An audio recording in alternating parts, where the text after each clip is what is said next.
بنایا؟ نہیں، آدم علیہ السلام کی پسلی سے نکال کر یہ کانسیپٹ کلیئر کر دیا کہ عورت جس شکل میں بھی ہو وہ اگر تمہاری محرم ہے تو دل میں رکھنے کے قابل ہے۔ بیٹی کی شکل میں ہو صحیح تربیت کر لو، جنت واجب ہو گئی۔ بہن کی شکل میں ہو اس کے کاموں میں بھاگ دوڑ کرو، جہاد کا ثواب ملا، مر گئے شہادت کی موت مرے۔ بیوی کی شکل میں ہو، ہن لباس لکم وانتم لباس لہن، وہ تمہارا لباس ہے تم ان کا لباس ہو، وہ تمہاری آڑ ہے تم ان کی آڑ ہو، وہ تمہاری سیکیورٹی ہے تم ان کی سیکیورٹی ہو، وہ تمہاری سیفٹی ہے تم ان کی سیفٹی ہو۔ اور اگر ماں کی شکل میں ہے تو سنو، جنت الفردوس کا راستہ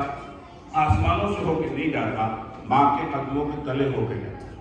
تو ویمن رائٹ کی بات اگر کی ہے تو وہ اسلام ہے۔ تیسرے نمبر کے اوپر یتیم کی خبر گیری کی بات کی۔ سب سے پہلے تو اپنے نبی کو ہی اللہ تعالیٰ نے جب اس دنیا کے اندر وجود بخشا ہے اور پیدا کیا ہے تو یتیم کی حیثیت سے پیدا کیا، اور اس کا سورہ ضحیٰ کے اندر اللہ نے ذکر بھی فرمایا کہ وَوَجَدَكَ ضَالًّا أَلَمْ يَجِدْكَ يَتِيمًا فَآوَىٰ، آپ بھی یتیم تھے اور ہم نے آپ کو ٹھکانہ دیا۔ اب کوئی یتیم اگر آپ کے پاس آ جائے تو آپ اس کو اپنے دروازے سے ہٹائیے۔ تو یتیم کی خبر گیری پورے معاشرے کی ذمہ داری، اور اللہ تعالیٰ نے اس کو بڑے الگ لیول پہ بیان فرمایا۔ أَرَأَيْتَ الَّذِي يُكَذِّبُ بِالدِّينِ، کیا دیکھا آپ نے اس شخص کو جو دین کو جھٹلاتا ہے؟ وہ دین کو جو جھٹلاتا ہے وہ کافر ہے، وہ مشرک ہے، وہ منافق ہے، وہ مرتد ہے، کتنا بڑا گناہ گار ہے۔ اور اس کے ساتھ ایک اور صفت بیان کرتی فَذَلِكَ الَّذِي يَدُعُّ الْيَتِيمَ، جس کی ایک صفت یہ ہے کہ یتیم کو اس کے حال پہ چھوڑ دیتا ہے۔ تو یتیم کو اس کے حال پہ چھوڑ دینا یہ خود معاشرے کا ایک اجتماعی گناہ ہے۔ لیکن آج کل ہمارے خرچے، ہماری زندگی کا جو اسٹائل ہے وہ ایسا ہو گیا کہ ہمارے پاس یتیم کی خبر گیری کرنے کی زیادہ گنجائش نہیں ہوتی۔ تو شروع سے ہی یہ مجھے بالکل کلیئر تھا، شادی کرنے سے پہلے جب موقع ملا تو میں نے ایسی ہی عورت سے شادی کری کہ جس کے ساتھ میں مل کر مدرسے کی بنیاد رکھوں، پہلے دن سے ہی اسکول بھی شروع کروں اور یتیموں کے اوپر فوکس کروں۔ آج میں کھل کر یہ کہتا ہوں کہ میں یہ نہیں چاہتا کہ بہت کوئی ماہر پرفیکٹ پرسنالٹی ہم کھڑی کریں۔ سب سے پہلا ہمارا علم یہ ہے کہ جن بچیوں کو ایجوکیشن نصیب نہیں ہے، ویری ڈیپ رورل ایریاز سے وہ آتی ہیں جہاں پر اعلیٰ مستویٰ تعلیم کا یہ ہے کہ بچی کو جو ہے دیکھ کر قرآن پڑھا دو، اٹکتے اٹکتے اس نے قرآن پڑھ لیا، اس کے بعد اس کی شادی کی فکر کرو۔ بہت سارے ایسے ایریاز ہیں، ہمارے پاس کھنڈوا سے بچیاں آئیں، ہمارے پاس کلکتہ سے بچیاں آئیں، ہمارے پاس ہریانہ سے بچیاں آئیں، اور بہت سی بچیاں وہ بھی آئیں جن کے ماں باپ دونوں ہی نہیں، بہت سی بچیاں وہ بھی ہیں جن کا باپ ہے ماں نہیں، ماں ہے باپ نہیں، یا ماں باپ کی طلاق ہو گئی، خاندان بکھر گیا اور وہ ایک ڈرامہ کا شکار ہو کے ہمارے پاس آ گئی۔ ایسی معاشرے کی ستائی ہوئی بچیاں بھی اس مدرسے کے اندر تعلیم حاصل کر کے ہی نہیں بلکہ باعزت طریقے سے شادی ہو کر رخصت ہوئی ہیں، جن کا قصہ نہ میں آپ کو بتانے کی طاقت رکھتا نہ آپ اسے سننے کی طاقت رکھتا۔ ایسے حادثات سے نکل کر بچیاں یہاں پر آئی ہیں۔ آج بھی ایسی بچیاں مدرسے کے اندر اسی کے اندر موجود ہیں کہ جن کے قصے کو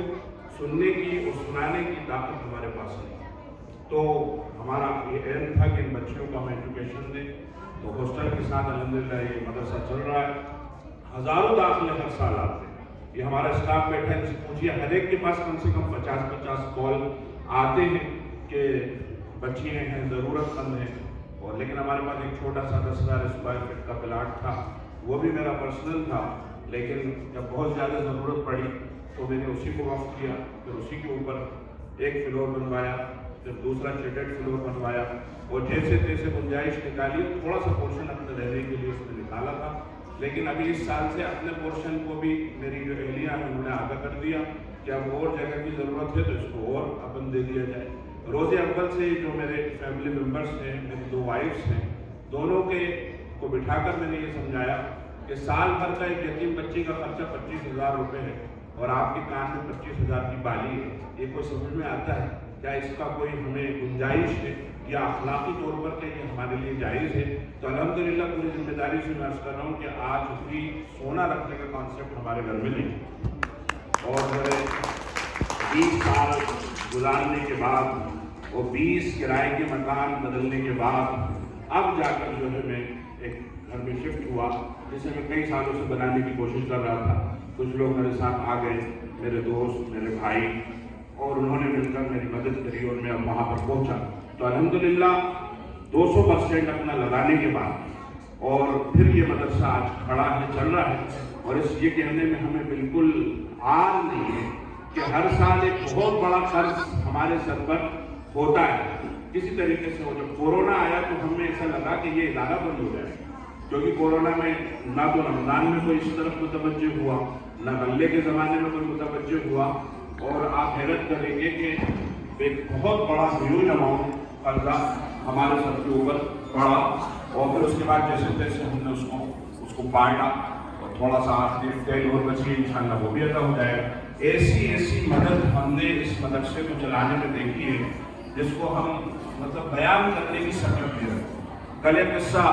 میری اہلیہ نے مجھے سنایا ہے، وہ بار بار سناتی ہے کہ میں 10 سال پہلے تقریباً کہیں جماعت کو گیا تو ان کی جماعت میں میرا آنا جانا بہت لگتا ہے۔ ایک صاحب سے کہہ کر میں یہ گیا کہ مدرسے کے اندر اس وقت صرف 30 بچیاں ہوا کرتی تھی۔ میں نے ان سے کہا کہ آپ ان کو جتنا ادھار مانگے آپ دینا، میری ذمہ داری ہے کہ میں آپ کو ادا کروں۔ بارش کا زمانہ تھا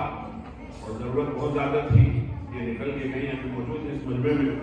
اور جب جا کر انہوں نے پوچھا تو کہا کہ صاحب اس جو مالک کے دکان پہ وہ تو موجود ہے ہی نہیں۔ تو کہتی ہے کہ دور کھڑے ہو کے میں انتظار کرتی رہی کہ وہ آ جائیں۔ پھر وہ میرے سامنے آئے کہ داخل ہوئے تو دروازے کو دستک دی کہ بھائی سامان دے دیے۔ پھر بچی نے آ کر یہ کہا کہ پاپا گھر پہ نہیں۔ جو 5 منٹ کے لیے داخل ہوئے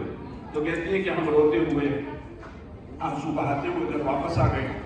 اور کیسے ہی ہم پہنچے، کوئی ایک عورت بہت سارا راشن لے کر وہاں پر کھڑی ہوئی تھی، بارش میں بھیگتی ہوئی۔ تو اس قسم کا کہ کہیں ایک طرف سے اگر کوئی ایسا لگتا ہے کہ جو ہے ٹیڑھی نگاہ سے دیکھ رہا ہے یا دروازے کو بند کر رہا ہے، اللہ دوسری طرف سے دروازے کو کھول دیتا ہے، اور دھیرے دھیرے کر کے یہ کاروبار الحمدللہ آج یہاں تک پہنچا ہے۔ بیرسیہ میں ہم نے 3 ایکڑ زمین ابھی خریدی ہے تاکہ ہم زیادہ سے زیادہ بچوں کو ایجوکیشن دے سکیں۔ ابھی میرے اسٹاف کو بھی نہیں معلوم کہ میں نے پورا ایک اسکول جو ہے یہاں پر الحمدللہ تیار ہو گیا ہے گراول کے پاس، جو 20 گاؤں کو کور کرنے کے لیے بنایا ہے، 3 ایکڑ کے اندر بنا ہے الحمدللہ، اور کنسٹرکشن بھی بہت ہیوج ہے، اور میرا یہ اندازہ ہے کہ اس میں ایک ساتھ 2000 بچے تعلیم حاصل کر سکتے۔ وہاں ہم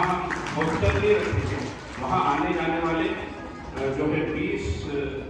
گاؤں کے بچوں کو ہم ٹارگیٹ کریں گے، اور جو بیرسیہ کے اندر ہم نے زمین لی ہے، اس مدرسے سے جو ایکسس ہوگا، جو بچیاں بڑھیں گی ان کو انشاءاللہ وہاں پہ رکھیں گے۔ اور بھی پلان ہے، یہ نظام الصفا ایجوکیشن اینڈ ویلفیئر سوسائٹی ایک ہی میدان میں کام نہیں کر رہی ہے الحمدللہ۔ یہ الگ بات ہے کہ ہم نے اس کا شور و غوغا نہیں کرا، اس کی شہرت نہیں کری، اس کو جتنا ہم نے دکھایا ہے الحمدللہ میرے اسٹاف نے اس سے 100 گنا زیادہ کام کیا ہے۔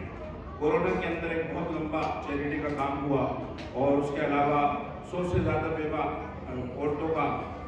مستقل خرچہ مدرسے سے اور ادارے سے چل رہا ہے، جس کا بالکل الگ بجٹ ہے۔